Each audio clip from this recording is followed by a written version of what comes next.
আমগো মাদ্রাসাগুলোতে যখন বাচ্চা নিয়ে আসে, গার্জিয়ান বাচ্চা নিয়ে এসে ডাক দিয়ে কয়, হুজুর আমার এই সন্তানটারে আপনি মানুষের মতো মানুষ বানায়া দিবেন। কিয়ের মতো মানুষ? মানুষের মতো মানুষ। বলেন কিসের মতো? আরো জোরে বলেন, মানুষের মতো মানুষ। বাবাজিরা ভালো করে বুঝবেন, আসলে এই যে বাচ্চাটাকে মাদ্রাসায় দিল, এই বাচ্চাটা মানুষের বাচ্চা না ছাগলের বাচ্চা? জোরে কর।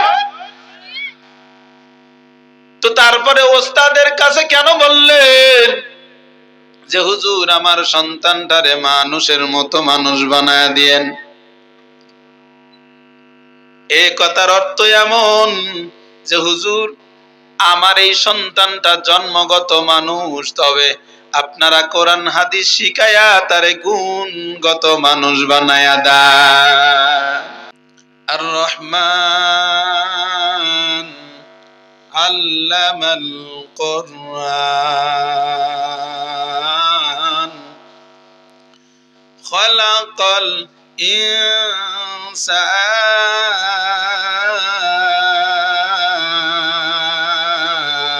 ইনসান।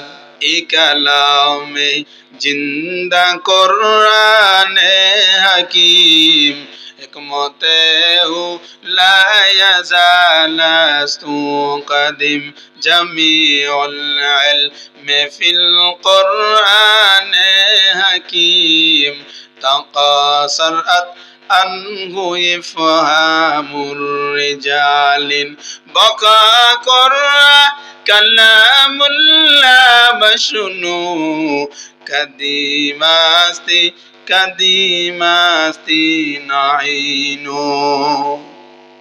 ও মুসলমান ইমানদার নবীর আশিক উম্মতের দল, আল্লাহ পাক রব্বুল আলামিন বলেন আমি হলাম রহমান। রহমান হলেন তিনি, কোরআন শিখাইলেন যিনি। আল্লামাল কোরআন খালাকাল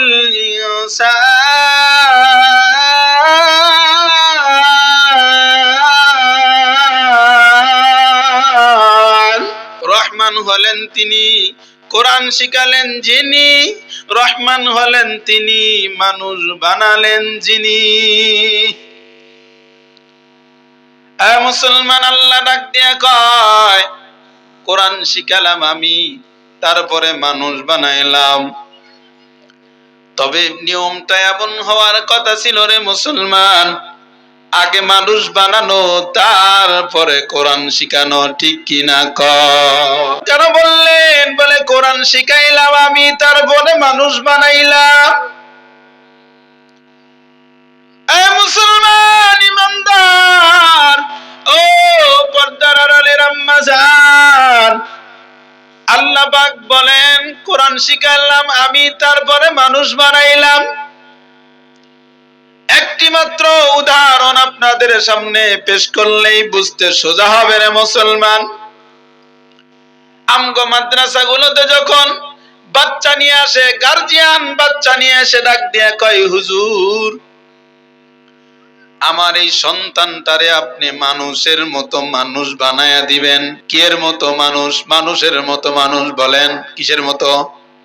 আরো জোরে বলেন, মানুষের মতো মানুষ। বাবাজিরা ভালো করে বুঝবেন, আসলে এই যে বাচ্চাটাকে মাদ্রাসায় দিল, এই বাচ্চাটা মানুষের বাচ্চা না ছাগলের বাচ্চা? জোরে কর। তো তারপরে ওস্তাদের কাছে কেন বললেন যে হুজুর আমার সন্তানটারে মানুষের মতো মানুষ বানায় দিয়েন? এই কথার অর্থ এমন যে হুজুর আমার এই সন্তানটা জন্মগত মানুষ, তবে আপনারা কোরআন হাদিস শিখায়া তারে গুণগত মানুষ বানায়া দেন। এই জন্য আল্লাহ পাকের কাছে মানুষ হলো দুই শ্রেণী। কয় শ্রেণী? বাবা জবানটা দিয়ে একটু কথা বলবেন, কারণ আমার মতো আপনার মতো কত মানুষ আছে দেখতে বড় সুন্দর, কিন্তু আল্লাহ পাক তার জবান দেন নাই। আপনাকে আমাকে আল্লাহ পাক রব্বুল আলামিন জবান দিয়েছেন রে মুসলমান, এই জবান দিয়ে মিথ্যা বলার জন্য দেয় নাই, এই জবান দিয়ে মানুষকে গালি দেওয়ার জন্য জবান আল্লাহ দেয় নাই। এই জবান আল্লাহ পাক আমাকে আপনাকে দিয়েছেন আল্লাহ পাকের নাম জপার জন্য, কোরআন তেলাওয়াত করার জন্য। ঠিক কিনা কও?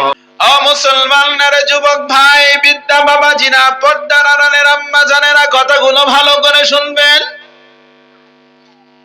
আমার আল্লাহর কাছে মানুষ হলো কয় শ্রেণীর বলেন? জোরে আওয়াজ দিয়া বলেন, কয় শ্রেণী? ওয়াইদা কিলা লাহুম আমিনু কামা আমানান নাস।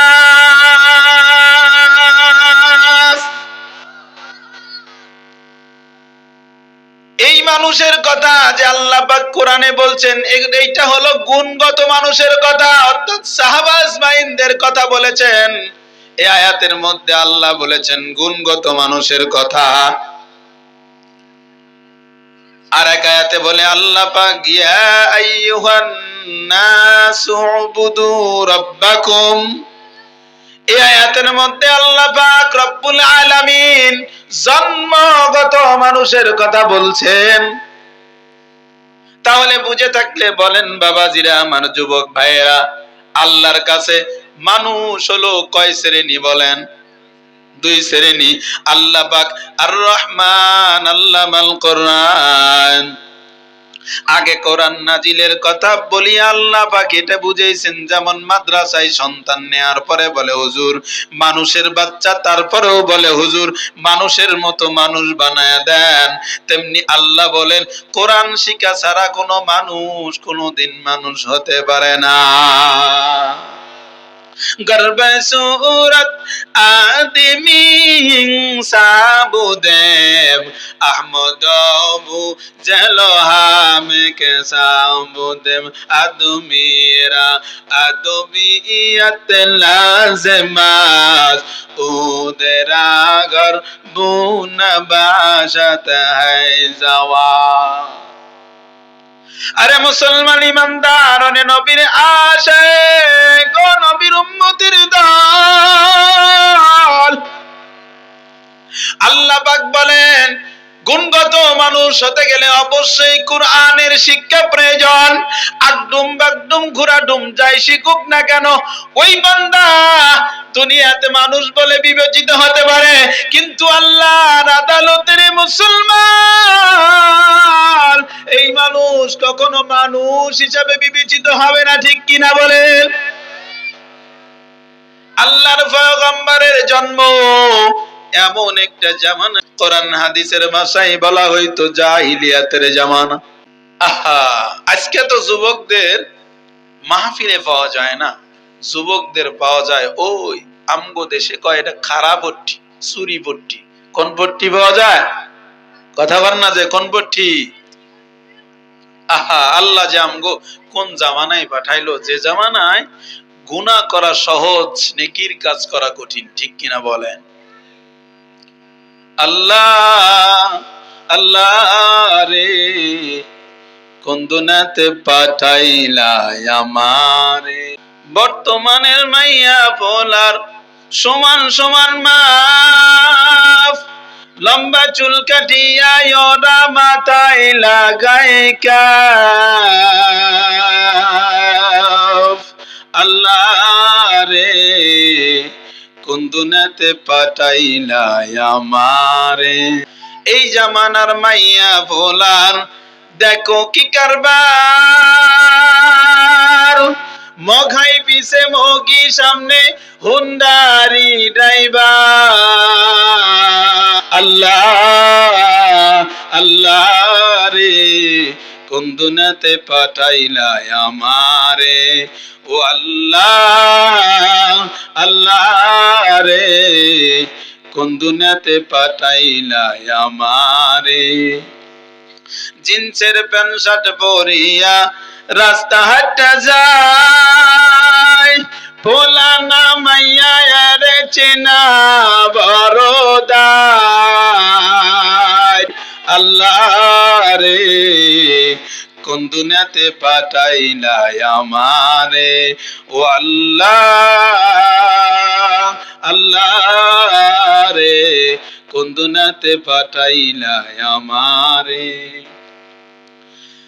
হিন্দি গানের টান মারিয়া রাস্তা হাঁটা যায়, কারো আবার সুরে সুরে বুকটা ফাটা যায়।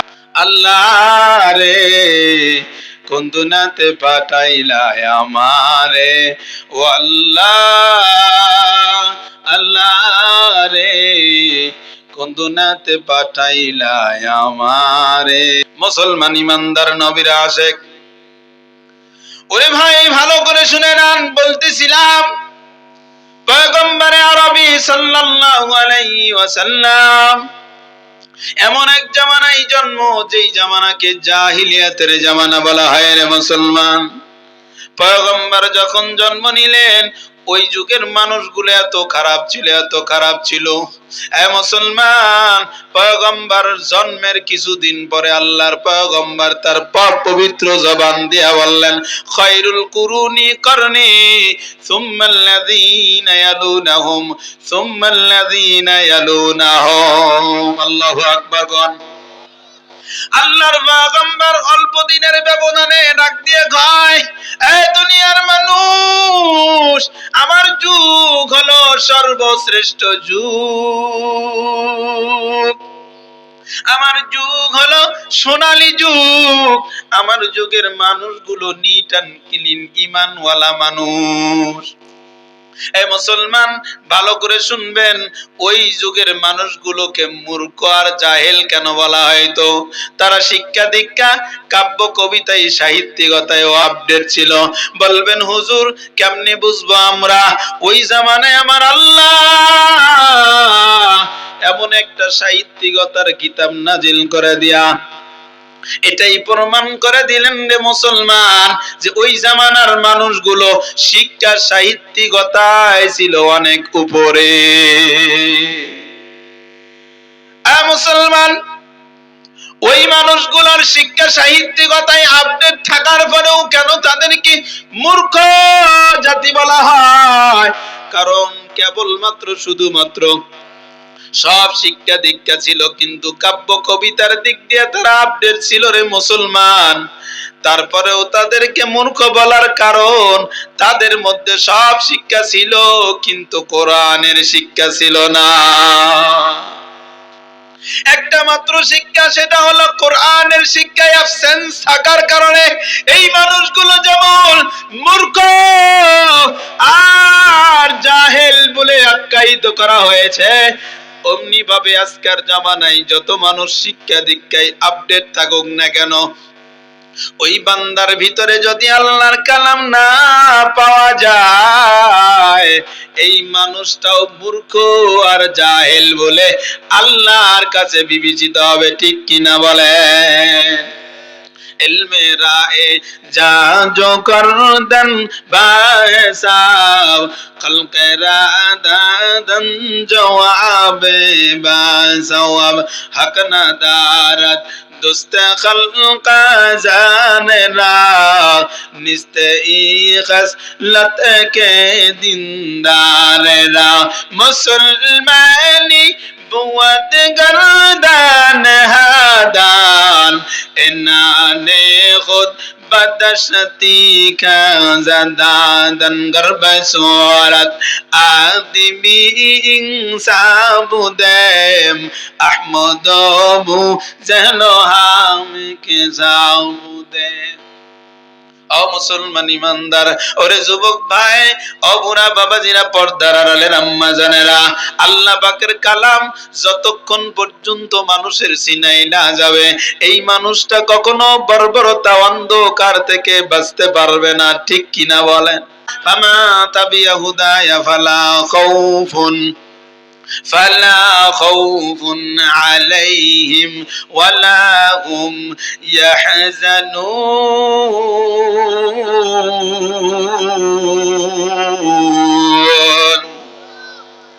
আতিনা ফি দার দুনিয়া না হাসান আতিনা ফি দানে ইউকবানা হাসান ইয়া গিয়াসাল মুস্তাগিসিন নাহদিনা লাবতাকারা বিল উলুমি ওয়াল গিনা। মুসলমান ইমানদার ভালো করে কথাগুলো বুঝবেন। ও ভাই, ও বুড়া বাবাজিরা, পর্দার অন্তরালের আম্মা জানেরা, আর কোরআনের ছোঁয়া ওই মানুষগুলোর দিলে লাগবার কারণে মানুষগুলো কেমন সোনার মানুষ হয়ে গেলেন। আল্লাহ পাকের পয়গম্বরের সাহাবী হযরত উমর, যিনি নাকি মানুষের রক্ত পান করার জন্য পিপাসিত হয়ে থাকতো, ঠিক কিনা বলেন? কিন্তু কোরআনের ছোঁয়া লাগার কারণে, কোরআনের মালা গলায় পরানোর কারণে এই বান্দা এখন দৌড়ায় কোথায় গেলে নিজে রক্ত মানুষকে দেয়া যাবে। মুসলমান ইমানদার, পয়গম্বরের উম্মত, আল্লাহর পয়গম্বরের সাহাবী হযরত উমর খলিফাতুল মুসলিমিন যেদিন থেকে ওই সিংহাসনে দায়িত্বে বসেছেন, খলিফাতুল মুসলিমিনের দায়িত্ব পেয়েছেন, বাদশাহী সিংহাসনে বসেছেন, সেদিন থেকে দিনের বেলা বিচার পরিচালনা করেন, রাতের বেলা ঘুরে ঘুরে ঘুরে ঘুরে ঘুরে দেশের জনগণের খোঁজ আর খবর রাখেন। সুবহানাল্লাহ কোন। কিন্তু আমগো জামানায় নেতানেত্রীরা, ওরে বাবা, ভোটের আগে দেখবেন পায়ের তলা ক্ষয় করে ফেলায় দেয়, কিন্তু ভোটের পর আর নেতার খোঁজ পাওয়া যায় না, ঠিক কিনা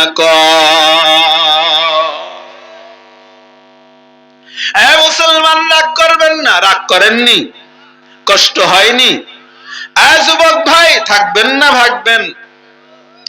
তাহলে হযরত ওমর দিনের বেলা রাষ্ট্র পরিচালনা করেন, রাতের বেলা ঘুরে ঘুরে ঘুরে ঘুরে ঘুরে জনগণের খোঁজ খবর নেন।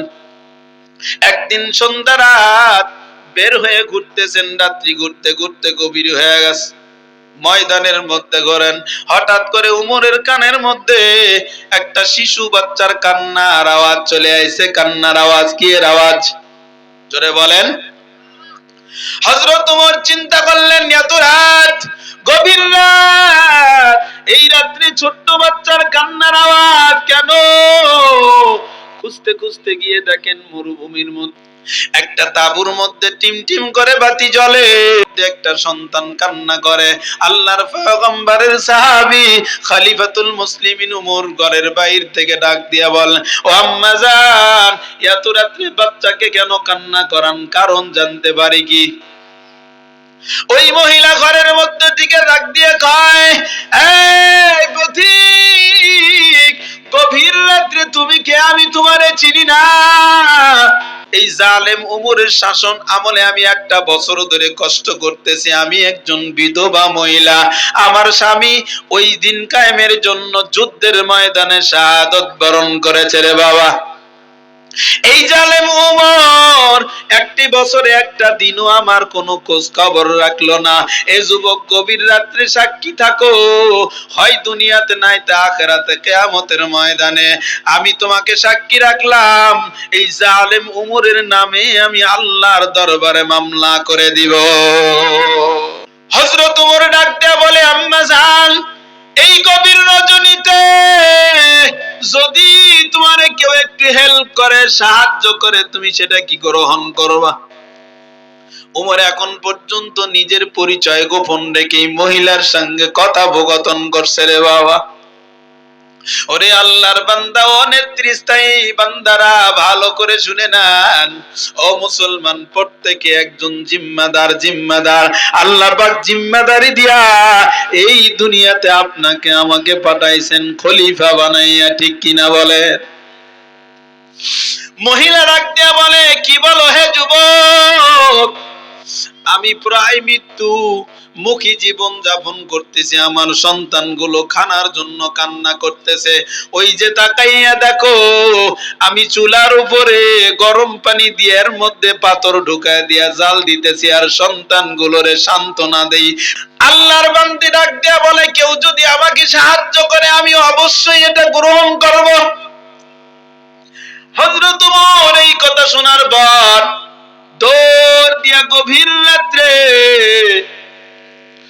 ওই বাইতুল মালের দরজার সামনে দাঁড়াইয়া খাদেম আসলামকে ডাক দিয়া বলে, ও খাদেম, তাড়াতাড়ি বাইতুল মালের দরজা খুলে দাও রে খাদেম।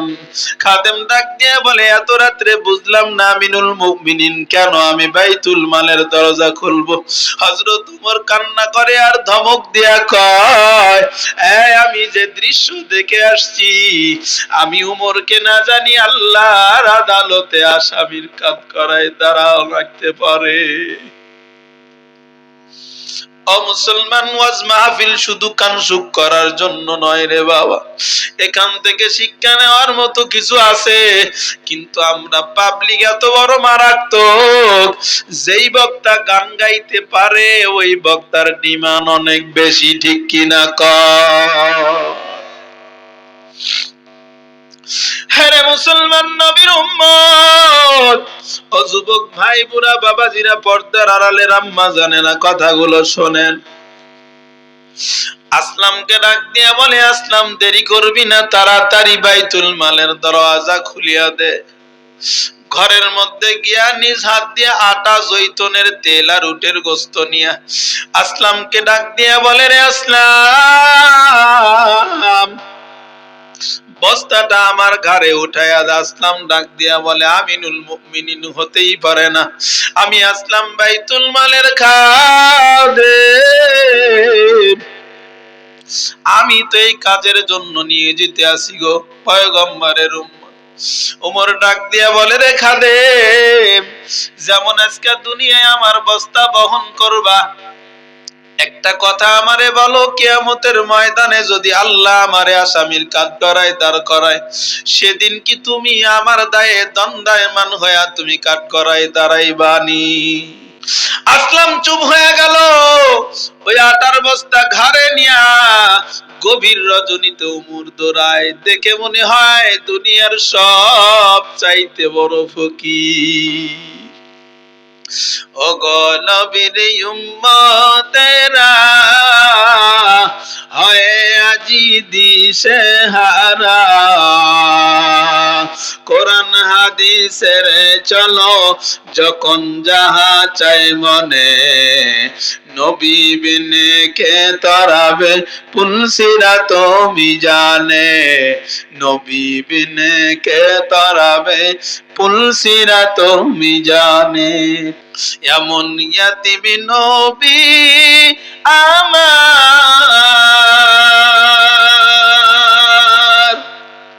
পিতা মাতা নাই যে তাহার, তারপরে ও কত মারা মারলো তারে দুশ্মনে, নবী বিনে কে তরাবে পুলসিরাত মিজানে। খারাপ লাগে? আর এই অস্ত্র সবার দিলে ঢুকবে না ভাই। সারা রাত উলঙ্গ নেকের ছবি যদি মোবাইলে দেখো, তোমার দিলে তো এই ওয়াজ নয়, তোমার কপাল পুড়িয়ে গেছে। তুমি মা বাবার সঙ্গে বেয়াদবি করেছো, তুমি ওস্তাদের সঙ্গে বেয়াদবি করেছো, এই ওয়াজ তো তোমার কলিজায় ঢুকবে না, ঠিক না? বাহানা যতই করো না কে মুসলমান, এই দুনিয়ায় কেউ থাকতে আসে নাই, একদিন বিদায় নিয়ে অন্ধকার কবরে যাওয়া লাগবে রে বাবা। বলতেছিলাম, হযরত ওমর আটার বস্তা পিঠের মধ্যে নিয়ে দৌড়ায় কোথায়? ওই মহিলার তাঁবুর দিকে। কোথায় দৌড়ায়? জোরে বলেন না কেন? হযরত ওমর তাঁবুর সামনে যা বলে, আম্মা জান, অনুমতি দিলে ভিতরে আসতে পারি গো আম্মা জান, তাড়াতাড়ি আটাগুলো গরম পানি উঠায় দিয়ে খামির বানায় দাও, খামির বানায় দাও। ওই মহিলা যখন খামির বানায়, হযরত ওমর ডাক দিয়া বলে, আম্মা জান দেন, আমি রুটি বলে বলে আপনার রুটি বানানোর কাজে সাহায্য করি। রুটি বানাইয়া ভাইজা ভাইজা উটের গোস্ত আর রুটির টুকরা বাচ্চাদের মুখে যখন তুলিয়া দেয়, বাচ্চাগুলো যতই খানা খায় ততই বাচ্চাগুলো আনন্দের হাসি হাসতে থাকে। সুবহানাল্লাহ। বাচ্চাগুলো যতই হাসে, আল্লাহর পয়গম্বরের সাহাবী ওমর ততই কান্না করে, কান্না করে। খাওয়া দাওয়ার পরে ওমর ডাক দিয়া বলে, গো আম্মা জান, আজকে থেকে যতদিন আপনি বাঁচবেন আর আমি যতদিন থাকবো ততদিন আপনার সমস্ত জিনিসপাতির ব্যবস্থা আমি করে দিব। সুবহানাল্লাহ। এই বলে ওমর বাড়ির দিকে রওনা। পরের দিন গোয়েন্দা বাহিনীকে ডাক দিয়া বলে, কোথায় আমার বাহিনী, আয় আয় আয়। ওই মরুভূমির মধ্যে একজন বিধবা মহিলা কয়েকজন বাচ্চা নিয়ে বসবাস করে, তাড়াতাড়ি ধরে লয়ে আয়। মহিলারে শুধু নিবি না, বাচ্চা কুচ্চা গুলো সব লয়ে আমার দরবার নিয়ে আয়। সুবহানাল্লাহ। উমরের বাহিনী যা বলে, আম্মা জান আপনি কি বিধবা মহিলা? বলে হ্যাঁ। বলে তাড়াতাড়ি গাট্টি গুট্টি বাঁধেন, হযরত খলিফাতুল মুসলিমিন আপনাকে আহ্বান করেছে। মহিলা তো চিন্তায় পড়ে গেছে, আমার আর বাঁচার কোনো উপায় নাই। গত রাত্রে ওই যুবকের সামনে আমি উমরকে জালেম বলে গালি দিয়েছি। মনে হয় ওই যুবক আমার রাত্রির সম্পূর্ণ খবরগুলো উমরের দ্বারে ফাঁস করে দিয়েছে। আমার কোনো বাঁচার উপায় নেই। সন্তানগুলোকে কোলে নেয় আর কান্না করে, রে বাবা বিদায় দিয়া দে, আর কোনোদিন তোদের লাগে দেখা হবে না, কারণ হয়তোবা আমার জন্য ফাঁসির দড়ি রেডি, আমি আর বাঁচতে পারবো না, কারণ উমর আমাকে ছাড়বে না। কারণ ওই জামানার বড় টেলার আর ভিলেন ছিলেন উমর। জোরে বলেন ঠিক কি না? মুসলমান, মহিলা যখন দরবারে রওনা করে, কাঁদতে কাঁদতে দরবারের ভিতরে প্রবেশ করলেন। খলিফাতুল মুসলিমিন ডাক দিয়া বলে, আম্মা জান চোখের পানি মোছেন, কান্না করবেন না। আজকের আসামি আপনি না, আজকের আসামি হলাম আমি। এই কথা শুনিয়া মহিলাটা মাথা উঁচু করে নজর তাকাইয়া দেখেন, গত রাত্রে আমি যেই যুবকটাকে দেখেছিলাম, এই যুবকই তো সেই মঞ্চে বসা আছে। সুবহানাল্লাহ। কোন ওমর ডাক দিয়া বলে, জনতা সাইড দিয়া দাও, এই মহিলারে এই পর্যন্ত আসার রাস্তা করিয়া দাও। হযরত ওমর একটা বড় পাগড়ি হাতের মধ্যে নিয়া এক মাথা গলার লগে ফেসাইয়া ওই মহিলার এক হাত এক মাথা দিয়া ডাক দিয়া বলেন, আম্মা জান এত মানুষের মধ্যে আমি একজন রাজা, আমি একজন শাসক, এই মানুষগুলার মধ্যে আপনি আমাকে অপমান করেন, গালি দেন, লাথি দেন, পেটন দেন, হাসরায় হাসরায় আমার বিচার করেন গো আম্মা জান। তবে পায়ে ধরে বলবো, দুনিয়াতে যত কষ্ট দেওয়ার আমাকে দিয়া দেন গো আম্মা জান। তবে আপনাকে আমি পায়ে ধরে বলবো, গত রাত্রে আপনি আমাকে সাক্ষী রেখে বলেছেন উমরের নামে আপনি আল্লাহর আদালতে মামলা দায়ের করবেন, ঠিক কিনা বলেন? উমর ডাক দিয়া বলে, গো আম্মা জান দুনিয়ার হাজার শাস্তি আমি উমর সহ্য করতে রাজি। ও আম্মা জান, আমি কিয়ামতের ময়দানে আল্লাহর সামনে দাঁড়াইয়া অপমান বেলজ্জিত হতে চাই না গো আম্মা জান। এ মুসলমান, বুঝে থাকলে বলেন, যেই উমর মানুষের রক্ত পান করার জন্য পিপাসিত থাকতো, আর ওই উমরের গলায় কোরআনের মালা পরানোর কারণে উমর এখন নিজের রক্ত দেওয়ার জন্য ব্যাকুল, ঠিক কিনা বলে? हर के दारत खौफे हक़दर दिल मुदाम जन्नातुल मवादहत यूरा मकम जुजबा कची जय मखाज इंसुजा फजले हुआ मस्तेदार जुमला जहां हकीकत से तो दुनिया बेखबर है, दुनिया की नुमाइश पर नजर है। नमी गोयम के आज दुनिया जुदाबाश बहल काने के बाशी बा खुदाबाश सिस्तो दुनिया आज खुदा गाफिल बुदाव न कमाशा نقرا فرجند جما بدر کشتی ہلاکے পুষতিয়াস আবে আন্দার জিরে কাশতি পুষতিয়া। ওরে মুসলমান ইমানদার, ওরে নবীর উম্মত আশিকের দল, বলুন দেখি আমগো সন্তান কি কোরআন শিখানোর দরকার আছে না নাই? জোরে বলেন। মুসলমান ভালো করে শুনে নেন, আল্লাহর পয়গম্বর বলেন ক্বালা রাসূলুল্লাহ সাল্লাল্লাহু আলাইহি ওয়াসাল্লাম কুন আলিমান আও মুতাআল্লিমান আও মুস্তামিআন আও মুহিব্বান ওয়ালা তাকুনিল খামিস আও কামা ক্বালান নবিয়্যু আলাইহিস সালাতু ওয়াস সালাম। এ মুসলমান, আল্লাহর পয়গম্বর ডাক দিয়ে বলেন, হয় আলেম হও নাইতে আলেমের ছাত্র হও, অথবা আলেম ইলম শ্রবণকারী হও, অথবা আলেমকে মোহাব্বতকারী হও। পঞ্চম নাম্বার হয় না মানে দুশ্মন হয় না। কি হয় না? তাহলে তোমরা ধ্বংস হয়ে যাইবা। এ মুসলমান, আমার আলোচনা আমি সংক্ষেপ করে আনছি, বেশিক্ষণ আলোচনা করব না। আপনাগো কাছে দোয়া চাই, আল্লাহ যেন এই কণ্ঠটারে দ্বীনের জন্য কবুল করে, বলেন আমিন।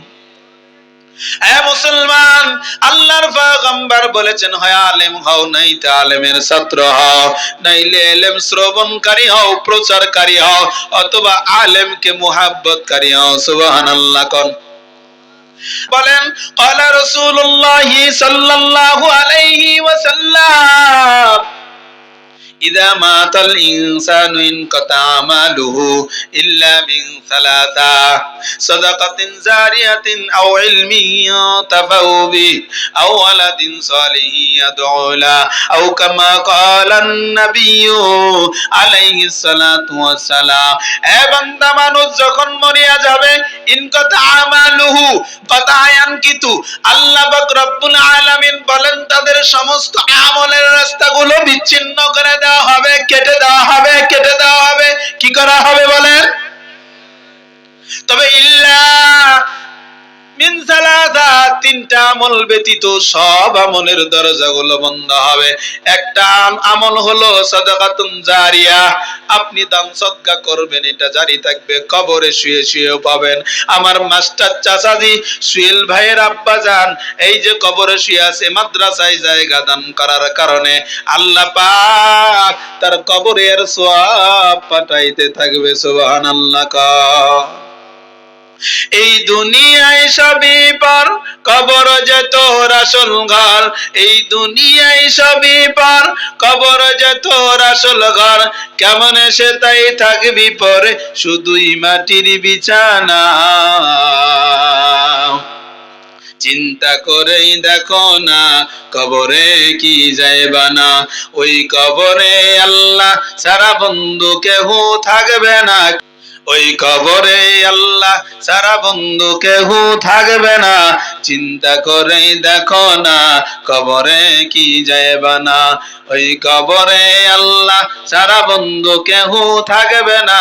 চিন্তা করেই দেখো না, কবরে কি যাইবা না। এই দুনিয়া সারিয়া কোথায় যাইবা ভাগিয়া, এই দুনিয়া সারিয়া কোথায় যাইবা ভাগিয়া। মরণ তোমায় লইবে ঘিরি, যতই করো বাহানা। চিন্তা করে দেখো না, কবরে কি যাইবা না। ওই কবরে আল্লাহ সারা বন্ধু কেহ থাকবে না। চিন্তা করে দেখো না, কবরে কি যাইবা না। আজান কানে শুনিয়া কেমনে থাকো ঘুমায়া, আজান কানে শুনিয়া কেমনে থাকো ঘুমায়া। কবরের আযাবের কথা তোমার ডর কি লাগে না। চিন্তা করে দেখো না, কবরে কি যাইবা না। ওই কবরে আল্লাহ সারা বন্ধু কেহ থাকবে না। চিন্তা করে দেখো না, কবরে কি যাইবা না। দিলে ভরায় অহংকার, চেন নাই আজ খোদার ঘর। দিলে ভরায় অহংকার, চেন নাই আজ খোদার ঘর। নামাজের লাগিয়া তোর কি একটু মায়াও লাগে না? চিন্তা করে দেখো না, কবরে কি যাইবা না? ওই কবরে আল্লাহ সারা বন্ধু কেহ থাকবে না। চিন্তা করে দেখো না, কবরে কি যাইবা না। মুসলমান ইমানদার নবীর আশিক আল্লাহর পয়গম্বর বলেছেন, ইলম শিক্ষাকারী হও অথবা ইলমের সাহায্যকারী হও। মুসলমান ভালো করে শুনে না, একটা ইতিহাস আপনাদেরকে শোনায়া দেয়। এমন একটা মাদ্রাসার মুহতামিম, মাদ্রাসার বাচ্চারা রোজা রেখেছে, কেউ কেউ বলেন নফল রোজা রেখেছে, আবার কেউ কেউ বলেন রমজান মাসের রোজা। রোজা রেখেছে বটে, বাচ্চাদের ইফতার করার মতো কোনো ব্যবস্থা নাই। কি নাই? মুহতামিম বড় ব্যস্ত হয়ে গেছে, কই যায়, কোথায় যায়, কার কাছে গেলে একটু টাকা পাওয়া যায়। চিন্তা ভাবনা করে এলাকার একজন ধনীর কাছে গেছে, ও ধনী ভাই, আমারে কয়েকটা টাকা হাওলাত দিয়া দাও, সময় সাপেক্ষে আমি তোমারে পরিশোধ করিয়া দেব। ধনী বেটা তো টাকা দিলই না, বরঞ্চ উল্টা পাল্টা কথা কয়া বিদায় দিয়া দিল। মুহতামিম চোখের মধ্যে পানি নিয়া কান্নার আওয়াজ, রাস্তা দিয়ে রওনা। হঠাৎ করে রাস্তার মধ্যে এক বিধর্মীর সঙ্গে দেখা। প্রতিমধ্যে বিধর্মী ডাক দিয়া কয়, ও ভাই, আমি তো আপনারে চিনি, আপনার মনটা কেন খারাপ, চোখের মধ্যে কেন বানে? ওরে যুবক ভাই, অবিদ্যা বাবাজিরা, ওরে টাকাওয়ালার দল, একটু কান দিয়ে কথাগুলো শোনেন। মুসলমান বিধর্মী ডাক দিয়া কয়, ও ভাই, আপনার চোখের মধ্যে কেন পানি? আল্লাহর বান্দা ডাক দিয়া কয়, আমার জাতি ভাই মুসলমান টাকাওয়ালা হাজী সাহেবের কাছে মনের ব্যথা বললাম, সে তো বুঝলো না, ধাক্কা দিয়া ফিরাইয়া দিল। রে বাবা, তুমি তো বিধর্মী, তোমারে বইলা তো কোনো লাভ নাই, ঠিক কিনা কন? মুসলমান, ওয়াজ মাহফিলের জন্য আমার মুসলমান ভাইয়ের ধারে যাইবেন 2 টাকা চান্দা নেয়ার জন্য, 14 কথা কয়া বিদায় দিয়া দেয়। বিধর্মীকে বললেন, ভাই, এই ঘটনা, আমার মাদ্রাসার ছেলেরা রোজা রাখছে, ইফতার করবে, কোনো খানার ব্যবস্থা নাই। বিধর্মী পকেটে হাত দিয়ে অনেকগুলো টাকা দিয়া বলে, যাও নিয়ে যাও, দিলে দিবা, না দিলে না দিবা, কোনো আপত্তি নাই। আল্লাহর বান্দা মুহতামিম মাদ্রাসায় এসে খানা পিনার ব্যবস্থা করে ইফতার করবে। ইফতারের সময় দোয়া কবুল হয়। কি হয়? এজোরে বলেন, কি হয়? আল্লাহর বান্দা চিন্তা করে, বিধর্মী যদি মা বাপ হয় তার জন্য দোয়া করা জায়েজ নাই, কিন্তু আমার এত বড় উপকার করলো, ও ভাই, তার জন্য আমি কি দোয়া করতে পারি? হঠাৎ জিহানের মধ্যে চলে আসলো একটা দোয়ার দরজা খোলা, সেটাই হলো হেদায়েত। মুসলমান দোয়া করে খাইয়ে দেয়া ঘুমায় পড়ছে। রাতের বেলা ওই টাকাওয়ালাও ঘুমায়, ওই ইহুদিও ঘুমায়, হুজুরও ঘুমায়। হঠাৎ করে ওই টাকাওয়ালা দেখে কিয়ামতের ময়দানে, ঘুমের মধ্যে দেখেন কিয়ামতের ময়দান কায়েম হয়ে গেছে। মাথার উপরে সূর্য, জমিনটা বড় তামা। কোথায় যায়, কোথায় যায়, একটু বিশ্রাম নেওয়ার জন্য কোথায় যায়, কষ্ট তো সহ্য হয় না। অদূরে তাকায়া দেখেন একটা বিল্ডিং চকচক ঝকঝক করতেছে। সুবহানাল্লাহ কর। দৌড় দিয়া টাকাওয়ালা বিল্ডিং এর সামনে যায় দাঁড়াইয়া দারোয়ানকে ধমক দিয়া কয়, এ দারোয়ান, তাড়াতাড়ি করে দরজা খুলে দে। দারোয়ান বলে, ভাই, এটা তোমার দুনিয়া না, এটা তোমার দুনিয়ার জমিদারি নয়, এটা আখিরাত। এই বিল্ডিং তোমার জন্য বরাদ্দ নয়। টাকাওয়ালা ডাক দিয়া কয়, এই বিল্ডিং কার জন্য বরাদ্দ? আল্লাহর ফেরেশতা ডাক দিয়া কয়, এই বিল্ডিং ওই ব্যক্তির জন্য বরাদ্দ যে গরিবের ইফতারির টাকা দেয়। হঠাৎ ঘুম ভেঙে গেল, দৌড় দিয়া মাদ্রাসার হুজুরের কিনারায় দৌড়। ডাক দিয়া বলে, হুজুর, আজকে কত টাকা লাগবে নাও? হুজুর ডাক দিয়া বলে, গতকাল দরকার ছিল, আজকে দরকার নাই, তবে কেমনে ব্যবস্থা হয়েছে বলে এটা শুনে লাভ কি? অনুনয় বিনয় করে বলছে, বাবা বল। বলে, অমুক বিধর্মী আমাকে টাকা দিয়েছে, ইফতার সেহরির ব্যবস্থা করে দিয়েছে। দৌড় দিয়া ওই বিধর্মীর দরজায় ধনী লোকটা যায় বলে, বাবা কত টাকা লাগবে? নাও, আমার টাকার অভাব নাই। ইহুদি ডাক দিয়া বলে, রে মুসলমান, গতকাল তুমি টাকা দাও নাই, ঘাত ধাক্কা দিয়ে তাড়ায়া দিছে, আজকে বিল্ডিং দেখে লোভে পড়ছো। সুবহানাল্লাহ কোন। মুসলমান চিন্তা করে, আমি মুসলমান ঘুমের ঘরে বিল্ডিং দেখলাম, এই বেটা বিধর্মী কেমনে দেখলো? ডাক দিয়া বলে, ভাই আমি মুসলমান ঘুমের ঘরে দেখছি, তুমি কেমনে দেখলা? আল্লাহর বান্দা ডাক দিয়া বলে, ভাই বিধর্মী কইয়া গালি দিয়া আর কষ্ট দিও না, দিলে বড় ব্যথা ভাই। গত রাত্রে আমি যখন ঘুমাই, পয়গম্বর এসে বলে, এ আল্লাহর বান্দা আর কতকাল ঘুমাবি, তাড়াতাড়ি ওঠ। সুবহানাল্লাহ কর, সুবহানাল্লাহ কর মিয়া। এত বড় কথা শুনে জবান দিয়া সুবহানাল্লাহ জোরে বলে। পয়গম্বর এসে ডাক দিয়ে কয়, আর কতকাল ঘুমাবি? আল্লাহ পাক তোর উপর খুশি হয়েছে, গত রাত্রে আমার মেহমানদেরকে খানার ব্যবস্থা করার কারণে আল্লাহ পাক ঘুমের ঘরে আমারে ফাটায় দিছে তোরে মুসলমান করার জন্য। সুবহানাল্লাহ কোন। আমাকে পয়গম্বর মুসলমান বানাইয়া ঘুমের ঘরে আমাকে বিশাল বিল্ডিং ঘুরাইয়া ঘুরাইয়া দেখা দিছে। সুবহানাল্লাহ কোন। এদের সঙ্গে যারা সম্পর্ক রাখবে রে মুসলমান, এদেরকে আমি আল্লাহ পাক কত ভালোবাসি জানো না?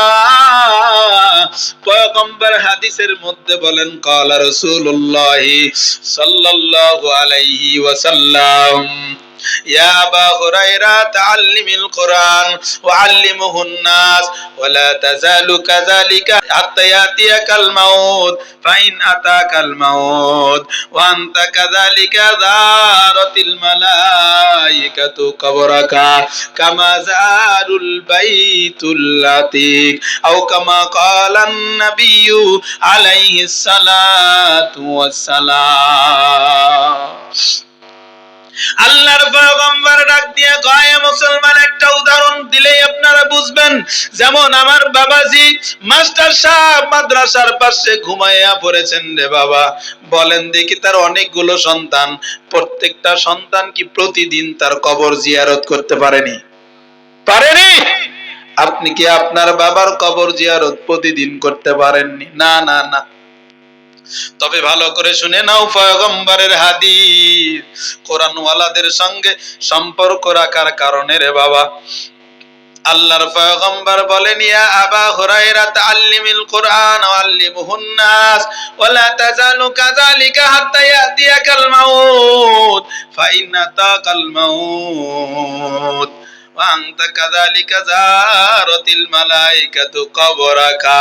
আল্লাহর পয়গম্বর বলেন, আবু হুরায়রা এই কাম করো, করতে করতে যদি তুমি মরণ পর্যন্ত যাইতে পারো, আর এই কাজের সঙ্গে লেগে থাকার কারণে, সাহায্য করার কারণ এই পর্যন্ত তোমার যদি মৃত্যু এসে যায়, আল্লাহ পাক বলেন তোমার কবর জিয়ারত করবে আসমানের ফেরেশতা।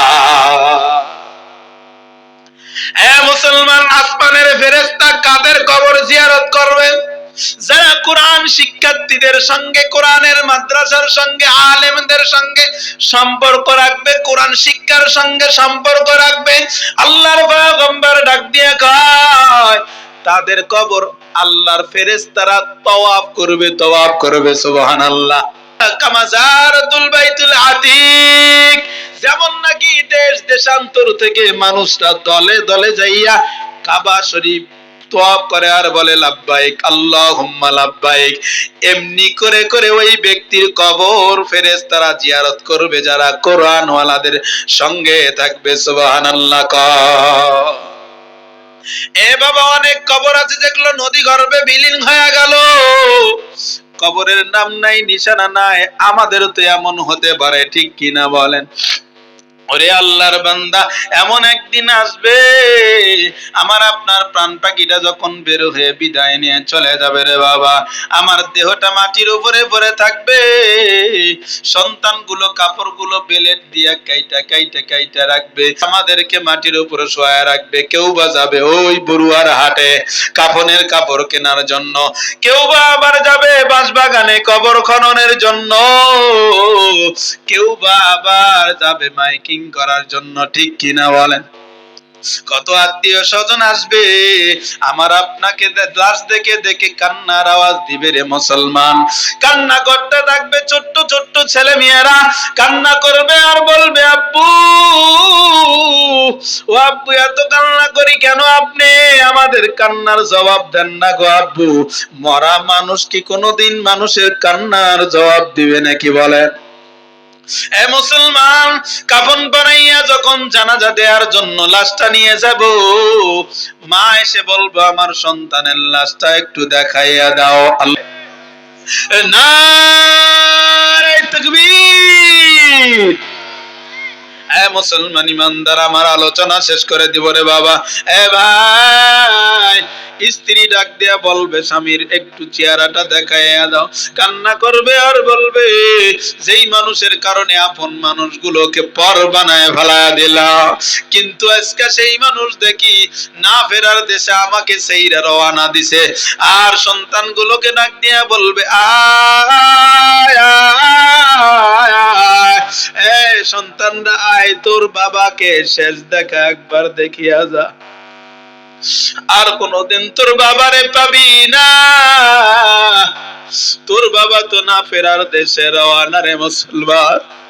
এই কথা বলে বলে আমাদেরকে বিদায় করে দিবে।